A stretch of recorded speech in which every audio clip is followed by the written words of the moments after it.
This is the best way I can think to share my feelings. Since you're gone, maybe I'll share this and someone will hear it. And your story will affect them the way it affected me. It's not about your death. It's about your legacy. Since age 5, I've always known you. In primary school, I grew up with you. It's funny how I thought I'd forgotten what happened in those years. But since last week, a few memories came back along with tears. I remember you had your preferences and the things you liked. While we were messing about at break, you'd be helping out inside. And from an early age, responsibility was an honour to you. You learn that value quick, and people now still don't take responsibility for a thing they do.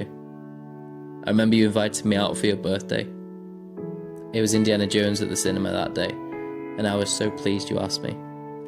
I hope it was a birthday you remembered in front of the big screen, because I certainly do. And even in high school, some things never changed. I think it was then you gained an interest for trains, and I was always amazed at the things you knew. You'd never fail to answer any question I had for you. And altogether, there were so many hours spent on the bus to school and back.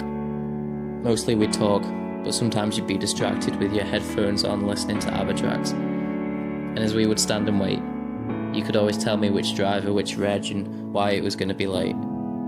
People keep asking me whether I knew you. Maybe not as well as others, but I knew more than just facts about you. I knew something of your character too. You were someone I would always call a friend. You had my back and you would always defend. I'd come by your shop and you'd take the time. Appreciate me turning up and we would talk in the aisle. I even remember one of the last things you said. I hope you're not going to come preaching to me again, because you knew where I stood and about my faith. I told you it was from a place of love that I shared about grace. To show you God made you individual in all your ways, that you were so loved and always appreciated, even if it didn't feel that way. Because unfortunately, my friend, the world is a cruel place. And what I would give to have you back home safe, or to have been there to help you that day.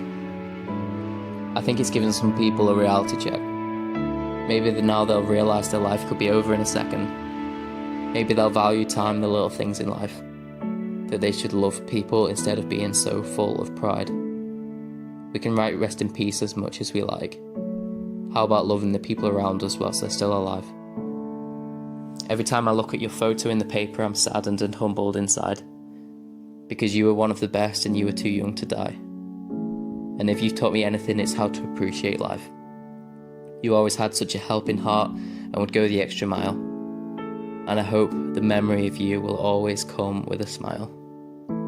It'll be the good memories that'll get your friends and family through. I hope you know that we will never forget you. And although to bring you back, it breaks my heart that there's nothing I can do. This was written in honour of you.